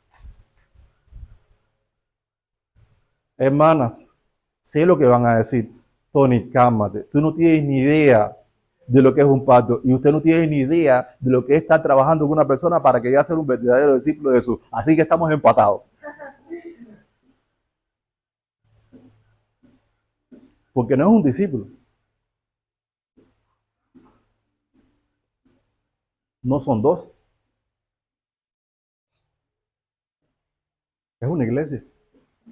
Imagínense si son varias misiones. Créame, hermano, a mí el pastorado me encanta. Yo disfruto esta vida. Pero es imposible lograr eso. Por eso le damos gracias a Dios que el Espíritu Santo está en nuestras vidas y es el que nos ayuda y nos sustenta. Se sufre un montón. Se sufre muchísimo. Porque los discípulos te engañan en la cara así. Te toman por tonto, por estúpido, por necio. Se te revela así en la cara. No te hacen caso. Te mira a ti y tú les miras y dices, ¿aprendiste? ¿Entendiste? Sí, entendí. Y la próxima semana tú le preguntas, ¿ves la tarea? Y te dice, no, es que no entendí la clase pasada. Y cosas así. Y uno tiene que fingir que no pasó nada. Porque si no fingimos, bueno, más bien se ríe porque él sabe. Si no sonreímos, hermano, nos morimos. Porque esas son pruebas para nosotros.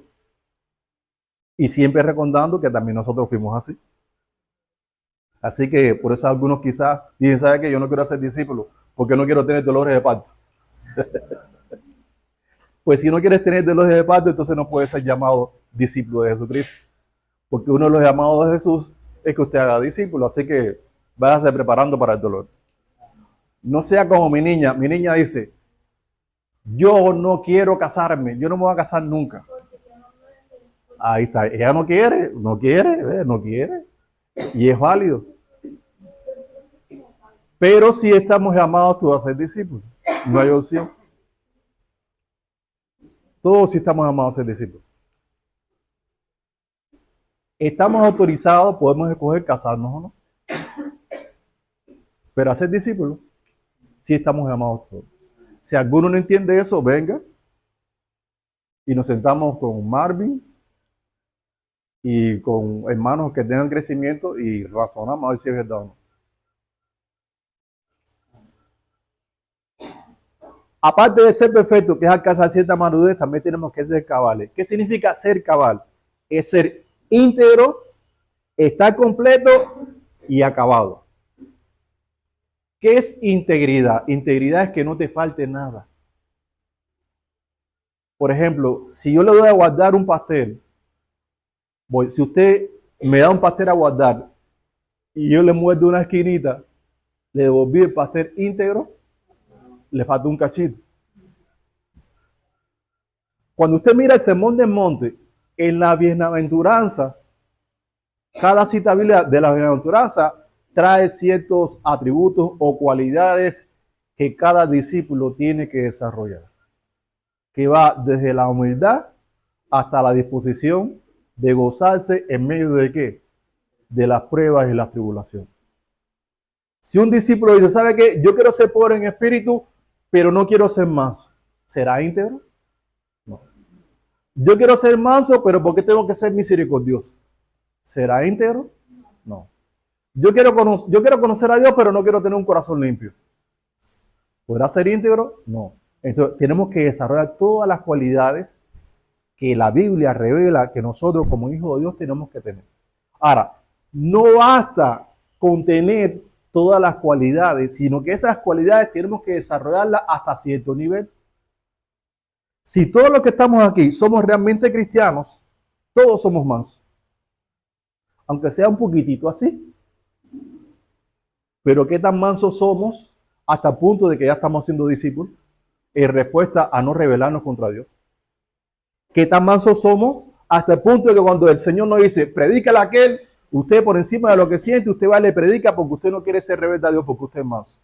Si cuando llega el momento usted no lo hace, significa que a ese nivel no ha llegado y Dios necesita que usted crezca en eso. Entonces, no basta con ser íntegro, se necesita estar completo y acabado. Gálatas 4:19, ¿qué dice? Perdón, Gálatas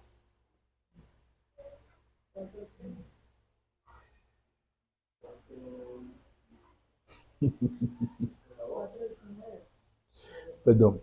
¿Qué dice 1 Pedro 5:10?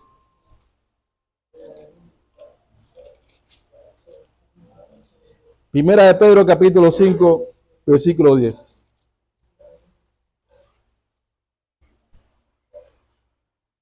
Dice, mas el Dios de toda gracia, que nos amó a su gloria eterna en Jesucristo, después que hayáis padecido un poco de tiempo, Él mismo os perfeccione, afirme, fortalezca y establezca. Hay que pedirle a Dios que nos ayude en eso, para que después de qué, no lo dice aquí, ¿qué dice? A ver, ¿qué le parece padecer un siglo? ¿Cuánto es un siglo? ¿Poco o mucho? Siendo sincero. Mucho. Un siglo es mucho, ¿no es verdad? Es mucho. Ahora bien, un siglo, ¿se imagina usted un siglo? Imagínese padecer desde que estás en vientre de tu mamá hasta que te muere cuando cumple un siglo de vida, ¿te imaginas? Ahora bien, ¿y qué es un siglo comparado con una eternidad?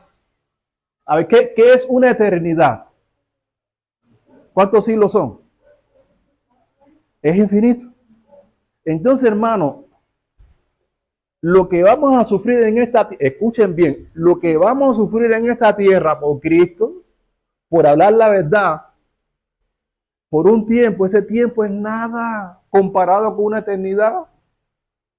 Entonces, imagínate una persona, ay, es que me da pena predicar, ay, es que me da miedo que me van a hacer, ay, es que si me van a decir. Y 20 años.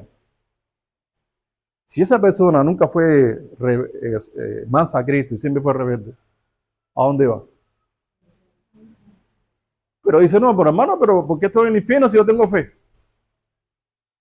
Si Cristo era mi Señor, pero Cristo dijo claramente que no todo el que le diga Señor, Señor, entrará al reino de los cielos, sino el que... Pero hermano, si la salvación es por fe, sí, el problema es que la fe de la que estamos hablando es la fe que se manifiesta a través de las obras. Y pregunto, mientras tú decías que eras cristiano, ¿qué obras hacías que demostrabas eso donde tú te encontrabas?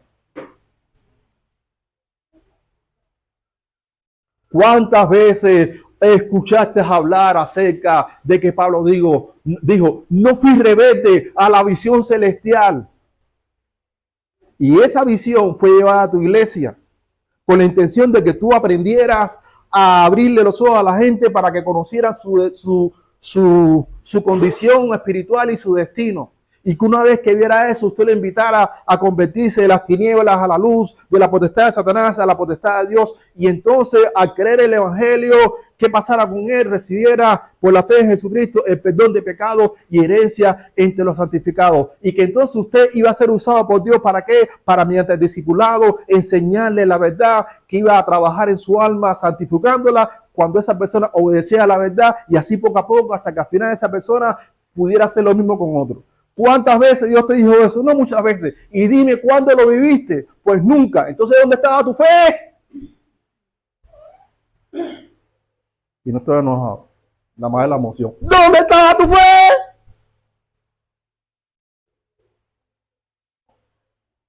Es que Tony es así. Tony es así. Y él le gusta nada más. ¿Y por qué tiene que ser así? Porque la Biblia lo dice. Dios te lo está diciendo. Y yo te tengo que decir y volver a decir y volver a decir porque soy tu pastor. Y tengo que velar por tu alma. Y si en tu alma no está esto, entonces la pregunta es, ¿qué clase de cristiano tú eres? De la secreta, eso no existe.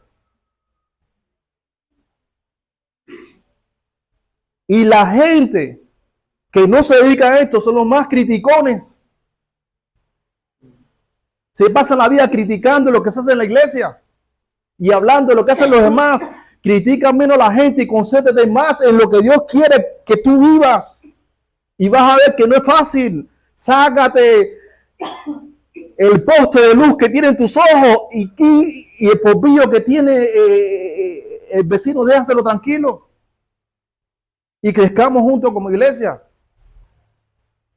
Y repito, no estoy enojado, es que ya sabes la prédica para. Dice la Biblia, si alguno insiste en pecar, repréndelo duramente para que sean sanos en la fe. Porque hay gente que tiene el corazón duro ahí y se resiste, y se resiste, y se resiste, y se resiste. Y entonces en el infierno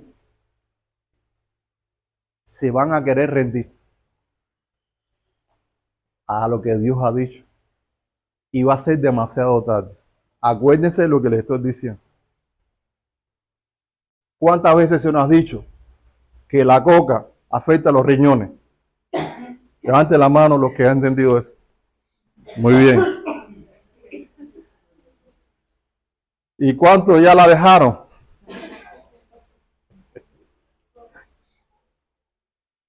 Gracias al Señor, ¿no? La Biblia dice que beberemos cosas mortíferas y no nos hará daño. Qué sinvergüenza somos, ¿no? Ahora, solo que comer coca no te mandaba al infierno. ¿Eh? Ah, ahorita a lo mejor contigo. Pero no va a pasar así con los mandamientos de Dios. Tú puedes perder un riñón y vas a sufrir, pero al final te camina con Dios y ya. Pero si no haces la voluntad de Dios, como dice la palabra, no puedes decir que eres un verdadero discípulo de Jesús. Y no todo el que le diga Señor, Señor va a entrar al reino del cielo, repito, sino el que hace. Ahora, siendo perfectos y cabales, solo así tendrían una comunión genuina y más profunda con Dios. A ver, ¿qué es comunión genuina? ¿Qué es comunión? Comunión, piensen en el alma. El alma tiene la mente, las emociones y la voluntad. A ver, yo y Marvin, ¿por qué siento que tenemos comunión? Porque pensamos igual respecto a la visión que nos ha dado. Tenemos el mismo sentir respecto a la visión a la visión que Dios nos ha dado. Y estamos haciendo lo mismo. Ahora, ¿qué va a pasar el día en que Marvin o yo digamos algo que fuera de la palabra de Dios y el otro no ceda? Se acabó la comunión. Ahora, solo que estamos hablando de la comunión con Dios. Usted no busque tener comunión conmigo. Usted busque tener comunión con Dios. Y yo también. Entonces, si usted piensa como Dios, y yo pienso también lo que Dios quiere, y sentimos ambos lo que Dios quiere, y tomamos las mismas decisiones que Dios quiere, entonces nosotros que tenemos comunión con Dios, vamos a tener comunión unos con otros. ¿Y cómo se logra esa comunión? Hay que ir a la palabra para que el Espíritu Santo te hable y te abra el entendimiento y te ayude a ver con claridad cómo tienes que vivir en tu relación con Él, cómo tienes que vivir en relación con otras personas, cómo tienes que ser en tu matrimonio, cómo tienes que tratar a tus hijos, cómo tienes que tratar a los vecinos. Y si usted piensa como Dios piensa y desea lo que Dios desea y hace lo que Dios quiere, va a tener comunión. Y si hacemos todo eso, tenemos comunión unos con otros y esto sería una iglesia gloriosa. Lo que realmente necesitamos trabajar todavía muchísimo en eso. Tenemos que orar para que Dios siga mandando tribulación. ¿Cuántos quieren eso? Bueno, gracias a Dios, el Padre nuestro incluye, y no nos metas en tentación. Oremos, hermano, para que Dios mande a nuestras vidas las menos tentaciones posibles. Pero también dice la Biblia que Jesús dijo, mas líbranos del mal. Señor, si es posible, pasa de mí esta copa. Pero si no puede pasar esta copa, que no sea mi voluntad, sino la tuya. Ayúdame para que el mal no me controle y yo pueda hacer tu voluntad. Porque las pruebas son imprescindibles en la vida cristiana. Porque es necesario que después de muchas tribulaciones entremos al reino de los cielos. Por eso tenemos que empezar a cambiar la mentalidad. La tribulación es un momento de gozo. Es un momento de alegría. Es un momento de disfrute. Es un momento de gloria a Dios. ¿Cuántos lo creen?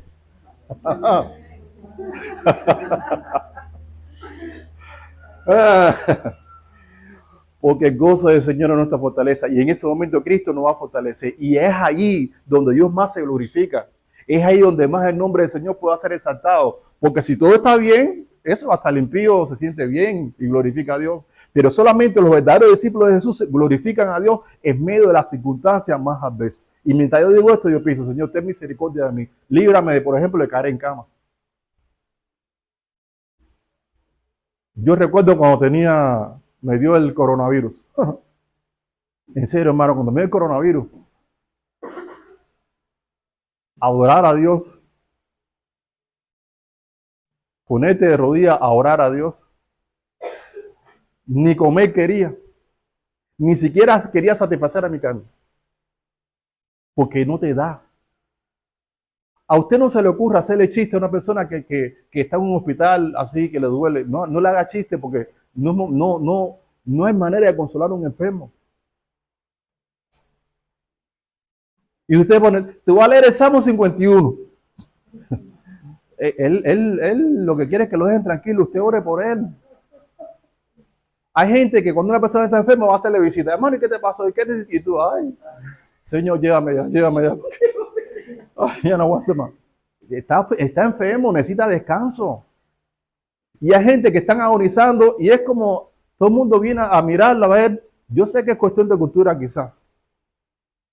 Hermano, y lo voy a decir, porque como esta prédica está grabada, si normalmente uno puede decir lo que dice la Biblia, tienes enemigos, muchachos, si digo algo que va en contra de la tradición de este lugar, me liquida. Porque hay que respetar las tradiciones y eso lo vamos a ver también la próxima semana.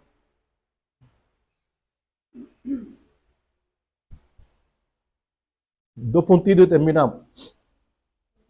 También, aparte de tener esta comunión genuina y profunda relación con Dios, también logrará una confianza mayor en Cristo. Hermano, ¿qué va a pasar? No sé si a usted le pasa. ¿Qué va a pasar si cuando usted tiene necesidad y siente que ya el mundo se le acaba, de pronto usted ora a Dios y Dios le resuelve? Y otro día le pasa lo mismo, usted ora a Dios y Dios le resuelve. Y otro día le pasa lo mismo y usted ora a Dios y Dios le resuelve. Pregunto, cuando le pasa de nuevo, ¿qué usted va a hacer? ¿Ya confía en Dios? ¿Ya confía en Dios? La semana pasada no vino casi nadie. Y sentí el culto extrañísimo.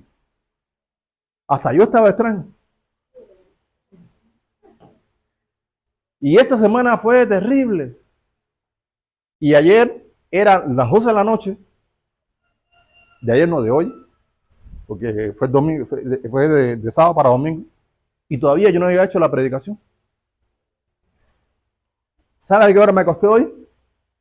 Hoy me acosté a las 6:30 de la mañana. Me pasé porque no empecé la prédica a las 12, eran como 10, 11 de la noche, y todavía Dios no me daba nada. Desde como las 10 de la noche hasta las 6:30 de la mañana, vine a terminar la predicación. Y me fui a acostar. Dormí solamente 2 horas.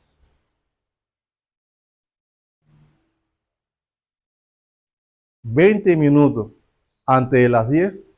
Y yo, ¿quién hará de nada sobre el tortillero? No sé qué. Y no eran ni las 10 y ya todos estaban aquí. Y Dios me dijo, viste que yo soy el que... Entonces ya tienes la prédica, ya está la gente. Entonces tú nada más descansa en mí. Porque esta semana, los que no vinieron, yo estaba tratando con ellos. ¿Ves? De una manera u otra. Y los que vinieron y estaban mal, también estaba tratando con ellos. Y aparte de eso, también estaba tratando contigo. Yo tengo el control. Y pregunto, ¿el tiempo de adoración de hoy cómo estuvo? ¿Lo sintieron o no? Porque Dios estuvo trabajando en la semana. Entonces viene Pepe con su testimonio, que me hubiera gustado haberlo grabado, porque Y después viene la esposa, hoy todo el mundo testimonio, qué casualidad que hoy todo el mundo quiso dar un testimonio, nada más falta yo. Además, yo también estoy dando testimonio. Yo también estoy dando testimonio. Entonces, ¿qué pasó? Que esta semana que ha demostrado que es una iglesia. ¿Se acuerda que la semana anterior dije, la iglesia está bajo ataque? ¿Quién se acuerda que dije eso? Lo dije, la iglesia está bajo ataque. Y de pronto, la siguiente semana, así fue. Y ahora mira, ya Dios nos está sacando de ahí. Nada más nos falta, creo que Mingo, que me enteré que está un poquito malito. Pero allá está, bueno. Y aquí estamos. Entonces, ¿qué hace Dios? Nos está preparando, nos está dando la medicina, porque van a seguir las tribulaciones. Van a seguir las pruebas. Entonces, la próxima semana vamos a seguir recibiendo enseñanza de qué tenemos que hacer para enfrentar ahora el ataque de los legalistas. Porque hay una hermanita por ahí que esta semana hizo algo y se le acercó, no sé si un hijo del diablo, lo más probable, o un cristiano legalista, y le puso en su corazón una mentira y se la creyó. Y toda esta persona no sabía si se iba para el infierno o para el cielo. Pero lo curioso de esto es que me enteré que a un grupo mandó el mensaje teniendo un pastor, y la pregunta es ¿por qué no habrá consultado con el pastor en vez de mandar el mensaje para el grupo? El que tenga oído para oír, oiga, para eso está su pastor. Yo estoy aquí para servirles a ustedes. ¿A quién le he pedido un peso aquí? A nadie. ¿Yo le pido diezmo a ustedes? No. ¿Le pido ofrenda? No. Lo que le pido, por favor, que confíen en el pastor que Dios ha puesto y vengan a mí cuando tengan alguna necesidad. Ese es mi trabajo, esa es su función. Y si después me quieren dar algo, ahí no hay problema. Pero esa es mi función, hermano. No me tengan miedo. No tengan miedo a ser confrontados con el pecado. Sean valientes. No lo vamos a criticar, no lo vamos a condenar. Le queremos ayudar. Y si lo que hicieron estuvo mal, eso le pasa a cualquiera. Todos pecamos. ¿Usted cree que yo no peco? Pero el justo se cae, pero se levanta, no se queda ahí. Y no pasa nada. Dios te perdona y camina. Pregúntale a Pedro, que negó a Cristo 3 veces. Y después hubo un tiempo donde empezó a predicar puras porquerías y vino Pablo y lo reprendió. Y entonces lo que Pedro hacía mal, después en otra iglesia le estaba enseñando que no tenían que hacer eso, porque creció. Así va a pasar con nosotros. Y todos esos errores que estamos cometiendo en el presente nos van a servir para enseñar a otros para que no le suceda en el futuro. Y al que le pase le podamos entender. Y la manera en que Dios nos consoló, nosotros también podamos consolar a esas personas. Así que, hermana, tranquila, que usted no se va para el infierno. Y disfrutarán de un carácter cada vez más estable, piadoso y justo. ¿Qué significa un carácter estable? Es decir, que si usted es manso, se va a mantener manso. Que si usted ha sido misericordioso, usted va a ser misericordioso. Y vas a ser cada vez más piadoso. Vas a ser una persona que cada día vas a crecer en amar más a Dios y en amar más a las personas conforme a lo que Dios ha establecido en su verdad y sobre todo guiado por el Espíritu Santo. Y lo vas a hacer como de manera justa. ¿Qué es la justicia? En este caso la justicia es vivir conforme a lo establecido por Dios. Si todos los días Dios te enseña, Dios te enseña, Dios te enseña, Dios te enseña, y usted retiene lo que Dios le dice y usted lo vive, la justicia de Dios crece en su vida. Ya no por condición, porque somos justos por lo que creemos en la resurrección de Jesucristo, sino también justos por nuestro comportamiento. Entonces ya no vamos a ser justos por identidad, sino también en nuestro comportamiento, y vamos a crecer. Entonces hemos visto 3 cosas que el Espíritu Santo nos enseña con relación a las pruebas. La primera, considerar las pruebas como un tiempo para gozarnos al máximo. La segunda, saber la importancia de las pruebas. Y tercero, conocer el propósito final de las pruebas. Si alguien no pudo copiar algo, vamos a subir esta prédica ahora al Facebook, a YouTube para los fifí que tienen Wi-Fi en su casa, y para el Facebook aquellos que saben, los hermanos que todavía no llegamos allá, ¿no? y gastan menos. Y es más, les voy a enseñar una manera de poder descargar los videos de YouTube para que ustedes puedan tenerlos en sus celulares sin tener que estar conectados. Bien, termino con esta pequeña historia. Cuando yo estudié mi carrera militar, que era militar por supuesto, a mí me encantaba la electrónica y la electricidad. Entonces yo me imaginaba, ¿no?, llegando a la unidad de combate y yendo a la unidad técnica y recibiendo así, por ejemplo, los componentes de la especialidad de armamento de aviación y arreglando los circuitos, quitando los diodos. Yo me imaginaba así. Cuando llegué a la unidad de combate, no fui a ese departamento, sino que me mandaron a la línea de vuelo. Entonces yo era responsable de una escuadrilla de helicópteros, que son 3 helicópteros. Pero usted cree que otra vez en algo de la electrónica, no. Era quita grasa, echa grasa. Quita grasa, echa grasa. Porque el armamento de aviación lo que más tiene es que cuando dispara un cañón o disparan los cohetes, eso suelta mucho polvo que corroe. Entonces eso hay que limpiarlo bien y después engrasarlo. Hay un cañón que se llama Guichá 23, hermano, que para desarmarlo eso es un dolor de cabeza. Y para armarlo también. Y hay una grasa, que no me acuerdo el nombre de ella, que era un dolor de cabeza. Entonces a mí sí me gustó, o yo pensaba andar limpiecito en la unidad de combate. Y sí me andaba cochino con el overol por la grasa esa. Es decir, yo me frustré. Porque yo pensaba que yo en el ejército iba a andar limpiecito, elegante, con no sé qué. Y al final, en la técnica siempre andaba todo cochino, lleno de grasa. Me frustré. Hay personas que le han pasado así con el evangelio. Ellos han pensado que cuando sean cristianos, Dios va a arreglar su matrimonio y su pareja le va a amar y sus hijos le van a querer y van a ser prosperados. Y cada día los problemas de su vida van a ir desapareciendo. ¿Cuántos pensamos así alguna vez? ¿Y cuántos nos frustramos en eso? Porque nunca Jesús dijo que Él iba a quitar de nuestras vidas el problema. Jesús lo que dijo fue lo siguiente. Escuche y con esto terminamos. En el mundo van a tener aflicción, pero confíen en mí, porque yo ya he vencido al mundo. Entonces, hermano, cuando venga una tribulación, confiemos en Jesús, recordemos lo que nos enseñó para enfrentar las pruebas y vivamos las pruebas y pasemos las pruebas con gozo. Quizás al principio usted va a pasar la prueba así, puro diente, pero nada de emoción. Tranquilo, con el tiempo Dios lo va a lograr. Y a su tiempo, usted va a ver que va a poder pasar las pruebas con gozo y la gente le va a decir loco porque no va a entender que solamente así podemos vivir los discípulos de Jesús. Bueno, hemos terminado la prédica, entonces lo que queda nada más es orar.